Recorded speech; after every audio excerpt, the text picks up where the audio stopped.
Hello friends, मैं आप सभी का अपने YouTube channel AB exam study में आप सभी का अभिनंदन करता हूं। आई होप आप सभी बहुत अच्छे होंगे। आज मैं लेकर आया हूं सीडीपी के कुछ इंपॉर्टेंट क्वेश्चंस जो आने वाले एग्जाम प्राथमिक शिक्षक भर्ती और यूपीटीटी के लिए बहुत ही इंपॉर्टेंट है। चलिए स्टार्ट करते हैं। अगर आप मेरे चैनल पर पहली बार मेरी वीडियो को देख रहे हैं तो प्लीज़ चैनल को सब्सक्राइब, वीडियो को शेयर और लाइक कर दीजिए। चलिए स्टार्ट करते हैं। सूझ या अंतर्दृष्टि के सिद्धांत का प्रतिपादन किसने किया था? थॉर्नडाइक, गेस्टाल्ट मनोवैज्ञानिक, हैगार्टी या स्किनर। जो हमारा सूझ या अंतर्दृष्टि का सिद्धांत था वो हमारे दिया था गेस्टाल्ट मनोवैज्ञानिकों ने दिया था। ठीक है। हमारा जो थॉर्नडाइक जी थे, हमारे थॉर्नडाइक ने किसका सिद्धांत दिया था? इन्होंने दिया था परीक्षण और त्रुटि का सिद्धांत, परीक्षण और त्रुटि का सिद्धांत। ठीक है। और हमारे स्किनर जी ने दिया था क्रिया प्रसूत का सिद्धांत, क्रिया प्रसूत का सिद्धांत इन्होंने दिया था। ठीक है। चलिए नेक्स्ट क्वेश्चन पे चलते हैं। ये कुछ हैं, जैसे बीएफ स्किनर हमारे थॉर्नडाइक थे, परीक्षण और त्रुटि का सिद्धांत दिया था इन्होंने, और बीएफ स्किनर दिया था क्रिया प्रसूत का सिद्धांत। ठीक है। चलिए नेक्स्ट क्वेश्चन में चलते हैं।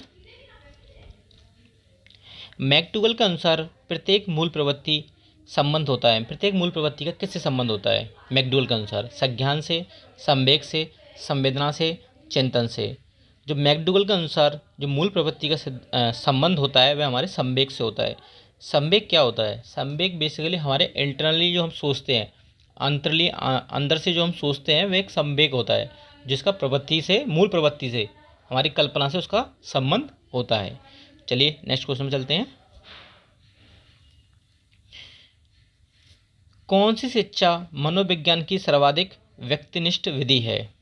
यहाँ ये मनोविज्ञान है, मनोविज्ञान। ठीक है, मनोविज्ञान। ठीक है। मनोविज्ञान की सर्वाधिक व्यक्तिनिष्ठ विधि है अंतर्दर्शन, बहिर्दर्शन, अवलोकन या प्रयोगात्मक। हमारी जो अंतर्दर्शन विधि है वह मनोविज्ञान की सर्वाधिक व्यक्तिनिष्ठ विधि है। ठीक है। अंतर्दर्शन में क्या होता है? हम खुद इंटरनली अपने बारे में सोचते हैं, अंदर से। जैसे हम कभी कभार हम बैठते हैं, फ्रीली सोचते हैं, तो हम अपने बारे में सोचते हैं कि हम ये क्या गलत है, क्या सही है, तो इंटरनली सोचते हैं। तो वह मनोविज्ञान की सर्वाधिक व्यक्तिनिष्ठ विधि हमारी कौन सी है? वह अंतर्दर्शन विधि है। अंतर्दर्शन में खुद के बारे में अंदर से सोचना। चलिए नेक्स्ट क्वेश्चन में चलते हैं। जैसे ये देखा है, शैक्षिक मनोविज्ञान शिक्षा के सिद्धांतों को प्रभावित करता है। ठीक है। इसकी प्रमुख विधियाँ कौन सी हैं? अंतर्दर्शन, अवलोकन, प्रयोगात्मक, नैदानिक, विकासात्मक, क्रिटिकल स्किल और परीक्षण। अंतर्दर्शन विधि आत्मविश्लेषण के माध्यम से स्वयं के व्यवहार का अवलोकन करना। अंतर्दर्शन में अपने स्वयं के व्यवहार का अवलोकन करते हैं हम इसमें। चलिए नेक्स्ट क्वेश्चन पे चलते हैं। संघनन का सिद्धांत निम्न में से किसकी व्याख्या करता है? अधिगम, स्मृति, अभिप्रेरणा या सृजनात्मकता। जो हमारा संघनन का सिद्धांत है वह हमारा व्याख्या करता है स्मृति स्तर की। ठीक है। यह संघनन का सिद्धांत किसके बेस पर काम करता है? ये दीर्घकालिक होता है। इसमें जो होता है, जैसे महीनों, वर्ष और ईयरली हम कुछ याद जो हमें रहता है, वह संघनन के सिद्धांत पर, स्मृति के सिद्धांत पर वर्क करता है।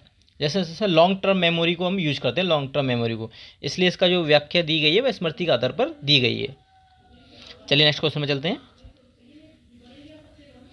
केसिमर ने व्यक्तित्व के निम्नलिखित में से किस प्रमुख प्रकार में वर्गीकृत किया है? जो व्यक्तित्व को, जो हमारे मनोवैज्ञानिक थे केशुमर, इन्होंने व्यक्तित्व को कितने प्रकारों में वर्णित किया है? ठीक है। दुर्बल में किया है, सुडौलकाय में किया है, गोलकाय में किया है, उपरोक्त सभी में। जो केशुमर थे इन्होंने व्यक्तित्व को इन सभी में वर्गीकृत किया है, केशुकाय, सुडौलकाय, गोलकाय और उपरोक्त सभी। ठीक है, उपरोक्त सभी, इन सभी में इन्होंने व्यक्तित्व को वर्गीकृत किया है। चलिए इनके बारे में कुछ फैक्ट्स हैं वो देख लेते हैं। केसुमर जो थे वह एक जर्मन मनोचिकित्सक थे, जर्मन मनोचिकित्सक थे। ठीक है। जिन्होंने रोगियों का अवलोकन के आधार पर 4 प्रकारों में वर्गीकृत किया है: गोलकाय प्रकार, कृष्णकाय प्रकार, सुडोलिकाय प्रकार और डिप्लेस्टिक प्रकार। ठीक है। चलिए नेक्स्ट क्वेश्चन में चलते हैं। टीईटी टेट का उद्देश्य निम्नलिखित में से क्या है? जो हमारी परीक्षा होती है टेट, उसका बेसिकली क्या उद्देश्य है, किस लिए की जाती है? बौद्धिक क्षमता के लिए की जाती है, अभिक्षमता के लिए की जाती है, अभिवृत्ति के लिए की जाती है, मूल्य के लिए होती है। टेट का बेसिकली जो उद्देश्य है वह हमारे आप को जांचना है, हमारी अभिक्षमता, हम कितना कर सकते हैं अच्छा बच्चों के लिए। हम आने वाले भविष्य में अगर बच्चों को पढ़ाएंगे तो उनके लिए हम कितना अच्छा कर सकते हैं, वह उनकी अभिक्षमता को जानना है टेट का बेसिकली उद्देश्य। चलिए नेक्स्ट क्वेश्चन चलते हैं। मूल प्रवृत्ति की एक प्रमुख विशेषता जो पाई जाती है केवल मनुष्यों में, केवल बिल्लियों तथा चूहों में, सभी प्राणियों तथा यह जन्मजात व प्राकृतिक होती है या केवल कलाकारों में। मैं आपको एक ऑप्शन बताता हूँ, अगर आप यूपीटीटी का पेपर देने जा रहे हैं, अगर केवल ऑप्शन आपको मिल जाए तो वो आंसर रॉन्ग है, केवल वाला। ठीक है, अगर आपको 3 ऑप्शन केवल के हैं और एक ऑप्शन में केवल नहीं है तो आपका आंसर वही सही है। ठीक है, ये पॉइंट हमेशा याद रखना। तो मूल प्रवृत्ति की एक प्रमुख विशेषता है कि वह सभी प्राणियों में यह जन्मजात व प्राकृतिक होती है। ठीक है, जन्मजात या प्राकृतिक होती है। आइए जान लेते हैं मूल प्रवृत्ति के बारे में कुछ। जो मूल प्रवृत्ति होती है ये वंशागत होती है, मतलब हमें जो जीन्स अपने माता पिता से हमें जीन्स के द्वारा मिलती है मूल प्रवृत्ति अंदर की, मतलब एक कल्पना करना। बेसिकली मूल प्रवृत्ति क्या है, एक अंदर के बारे अपने बारे में सोचना या कल्पना करना, वो मूल प्रवृत्ति कहलाती है। ठीक है, ये हमें वंशागत या जन्मजात मनोवैज्ञान मिलती है, हमें वंशागत या जन्मजात मिलती है। इसकी प्रमुख विशेषताएं क्या हैं? यह एक जन्मजात प्रतिभा या उन चीज़ों को महसूस करने की क्षमता है जो निकट भविष्य में होने वाली होती है। जैसे हम कभी कभार कहीं जा रहे होते हैं तो हमें लगता है यार नहीं ऐसे ही, अगर हम ऐसा करेंगे तो शायद कुछ गलत हो सकता है, तो हम अपने मतलब भविष्य के बारे में सोचते हैं कि, और बेसिकली आप देखते हैं कि कभी कभार वो हो जाता है जो हम सोचते हैं। तो मूल प्रवृत्ति बेसिकली क्या है, अपने बारे में सोचना या अपने आने वाले कल के बारे में सोचना, वह मूल प्रवृत्ति की पहचान है। ठीक है, यह वंशागत हमें प्राप्त होती है अपने माता पिता से। चलिए नेक्स्ट क्वेश्चन में चलते हैं।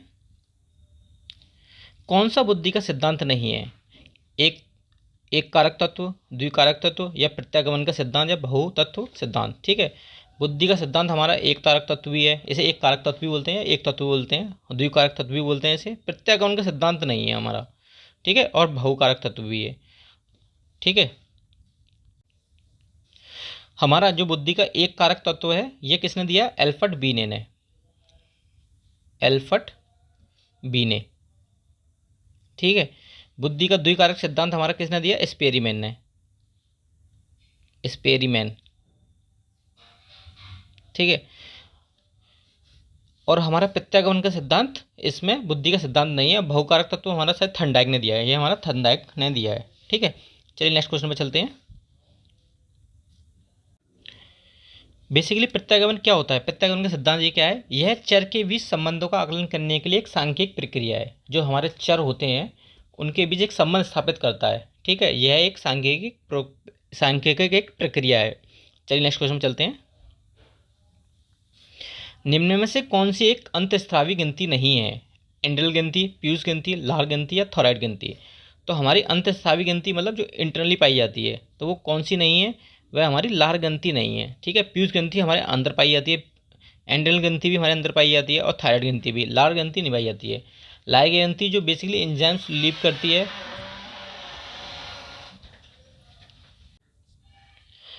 ठीक है, लार ग्रंथि जो होती है हमारी डायरेक्टली जो एंजाइम सीक्रेट करती है वह ब्लड में नहीं करती है, जबकि ये एंडल ग्रंथि, पीयूष ग्रंथि और जो थायराइड ग्रंथि जो भी एंजाइम्स जो भी मतलब लीव करती हैं जो कि शरीर के लिए आवश्यक है, वह सीधे ब्लड में या खून में करती हैं। ठीक है, चलिए इसके बारे में कुछ फैक्ट्स हैं वो जान लेते हैं। जैसे ग्रंथि एक अंग है जो शरीर में विशिष्ट कार्य करने वाले पदार्थों का उत्पादन और रिलीज करता है। ठीक है, ग्रंथियाँ 2 प्रकार की होती हैं, एक एक्सोक्राइन और एक अंतःस्रावी ग्रंथियाँ। एक्सोक्राइन ग्रंथियाँ क्या होती हैं? जो अपने उत्पाद जो छोड़ती हैं, एंजाइम छोड़ती हैं, वाहिनी में स्थापित करती हैं, मतलब ब्लड में नहीं करती हैं। ये सीधे ये लार वगैरह होती है उसमें, उदाहरण के लिए लार ग्रंथि ये अपने एंजाइम जो लीव करती है वो लार में करती है। और अंतःस्रावी क्या होती हैं? जो अपने उत्पादों को सीधे रक्त में प्रभावित करती हैं। ठीक है, रक्त में प्रभावित करती हैं। चलिए नेक्स्ट क्वेश्चन चलते हैं। रोसा स्याही धब्बा परीक्षण किसके मापन के लिए किया जाता है? जो रोसा स्याही धब्बा परीक्षण है यह व्यक्तित्व के मापन के लिए किया जाता है।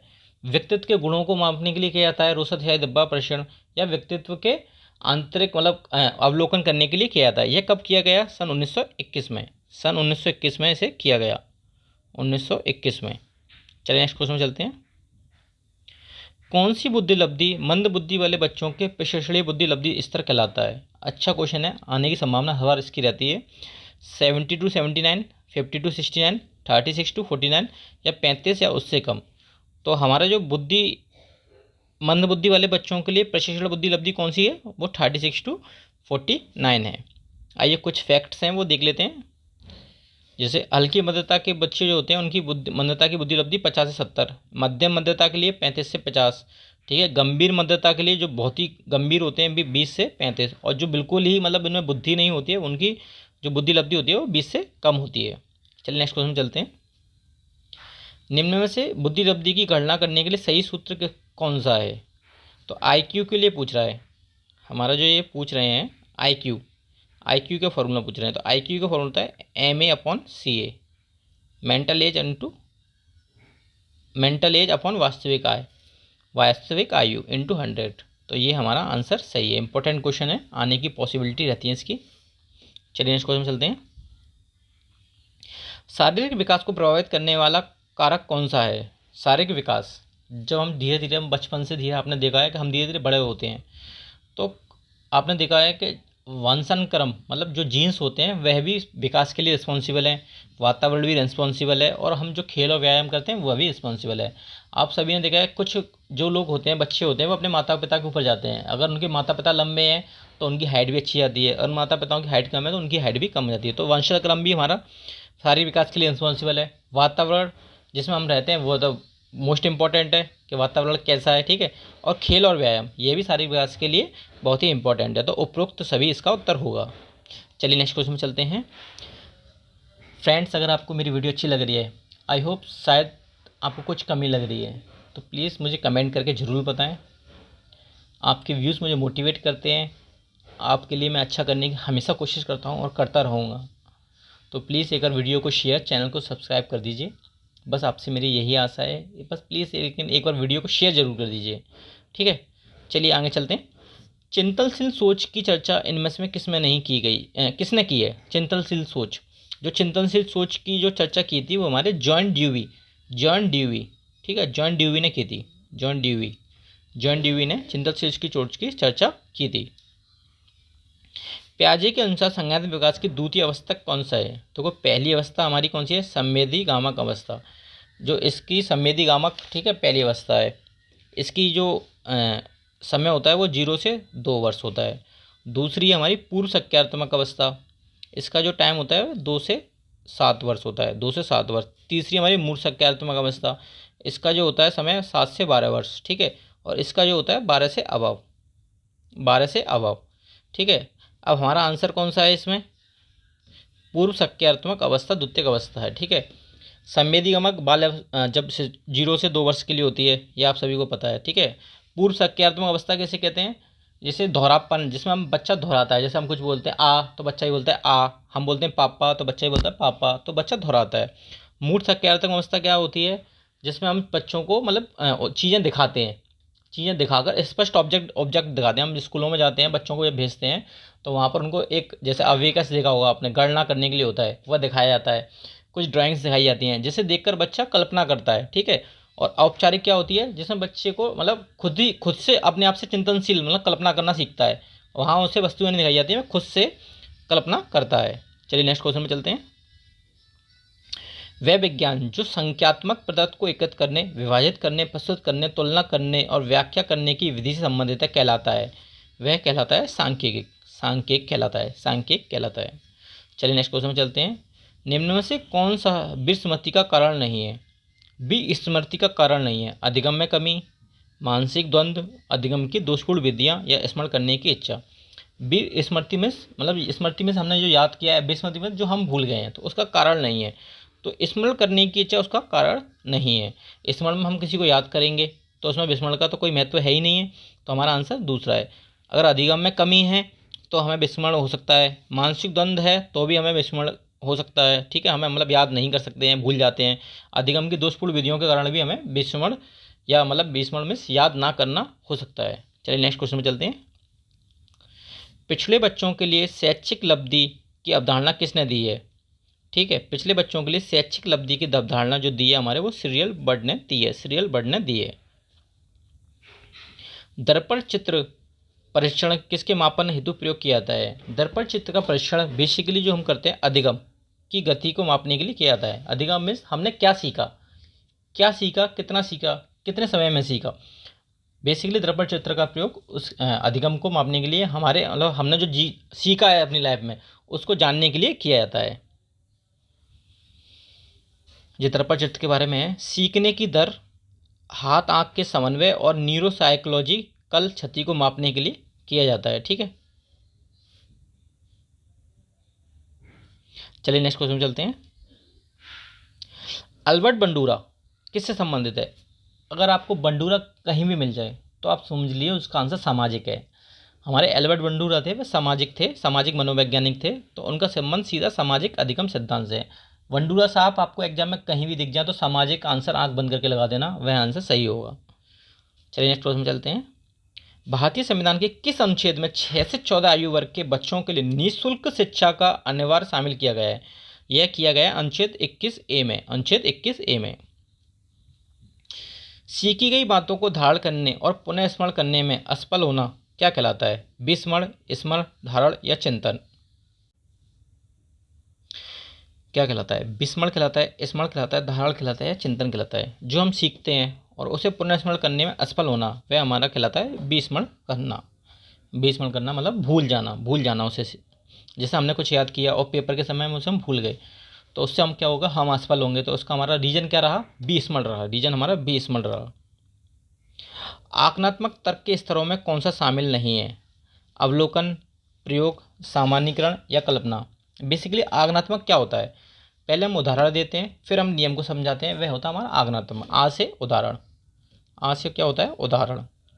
आ मीन्स उदाहरण। तो पहले हम किसी चीज़ के लिए उदाहरण देते हैं, उसके बाद हम नियम को समझाते हैं, तो वो हमारा आज्ञानात्मक तर्क होता है। ठीक है, इसके स्तर में कौन सा शामिल नहीं है? इसके स्तर में जो शामिल नहीं है वह कल्पना नहीं है। कल्पना नहीं कर सकते हम। कल्पना हम कर सकते हैं तो निगनात्मक में कर सकते हैं तर्क में। आज्ञानात्मक तर्क में हम पहले उदाहरण देते हैं, उसके आधार पर हम नियम को समझाते हैं, तो इसमें हम कल्पना नहीं कर सकते हैं। चलिए नेक्स्ट क्वेश्चन में चलते हैं। पूर्व अनुभव के आधार पर संवेदना का अर्थ प्रकट करना क्या कहलाता है? संवेदना, प्रत्यक्ष ज्ञान, अभिप्रेरणा या कल्पना? जैसे हमने अपनी लाइफ में पहले कुछ सीखा है, ठीक है, और उसके आधार पर हम अपना अर्थ प्रकट करते हैं। हम उसके बारे में, उसके आधार पर जो हमने सीखा था उसके आधार पर हम बताते हैं कि ये ऐसे नहीं ऐसे होगा, तो वह क्या कहलाता है? वह हमारा कहलाता है प्रत्यक्ष ज्ञान। प्रत्यक्ष ज्ञान। चलिए नेक्स्ट क्वेश्चन में चलते हैं। ये आईक्यू के ऊपर एक क्वेश्चन हमेशा यूपीटीटी में अक्सर पूछा जाता है, अक्सर आता रहा है, हर वर्ष ये पूछा गया। तो आईक्यू का फॉर्मूला मैंने आपको बताया था अभी, MA/CA × 100। ठीक है, × 100 होता है। तो हमारा मानसिक आयु कितनी है? वास्तविक एज MA कितनी है? 8 वर्ष। ठीक है, और CA कितनी है? 5 वर्ष × 100। ठीक है, तो ये हमारा आ जाएगा 1.6 × 100 × 160 इसका आंसर आ जाएगा। चलिए नेक्स्ट क्वेश्चन चलते हैं। क्लाउड पिक्चर परीक्षण निम्नों में से किसके मापन के लिए प्रयुक्त होता है? बुद्धि, व्यक्तित्व, अभिक्षमता या अभिरुचि? तो जो हम क्लाउड पिक्चर परीक्षण हैं वह बेसिकली व्यक्तित्व को मापने के लिए, व्यक्तित्व के गुणों को मापने के लिए यूज होता है। व्यक्तित्व के गुणों को मापने के लिए यूज होता है। चलिए नेक्स्ट क्वेश्चन में चलते हैं। कौन सा एक उत्तम परीक्षण की विशेषता से भिन्न है? उत्तम परीक्षण की विशेषता से भिन्न है? विश्वसनीयता, वैधता, वस्तुनिष्ठता या अभिक्षमता? उत्तम परीक्षण की विशेषताएं पूछ रहा है। तो हमारी उत्तम परीक्षण में क्या होता है? हम विश्वास भी करते हैं। जब हम उत्तम परीक्षण होता है तो हम अपने टीचर पर विश्वास भी करते हैं, उनकी वैधता को ही मानते हैं, उनकी वास्तुनिष्ठता को मानते हैं, लेकिन अभिक्षमता नहीं होता है। अभिक्षमता क्या है? ये बेसिकली व्यक्तित्व का पार्ट है जो हम हमारे अंदर होती है। जैसे हमने कितना, कोई योग्य प्राणी होता है तो हम उसकी अभिक्षमता को मापते हैं कि वो कितना योग्य है। तो ये अभिक्षमता क्या है? ये एक व्यक्तित्व का पार्ट है, ये उत्तम परीक्षण की विशेषता नहीं है। फ्रेंड्स, आपको वीडियो अच्छी लगी है और आपको लगा है कि मैंने आपके लिए क्वेश्चन अच्छे लेकर आया हूँ, तो प्लीज़ एक बार वीडियो को शेयर कर दीजिए, चैनल को सब्सक्राइब कर दीजिए। मैं आपको अच्छे क्वेश्चन लेकर आता हूँ। कहीं ना कहीं अगर कमी रहती है तो प्लीज़ मुझे कमेंट कर मेरी कमियों के बारे में बताएं। आई होप अब आपकी तैयारी बहुत अच्छी चल रही होगी UPTT और सुपर TT के लिए। चलिए, थैंक यू।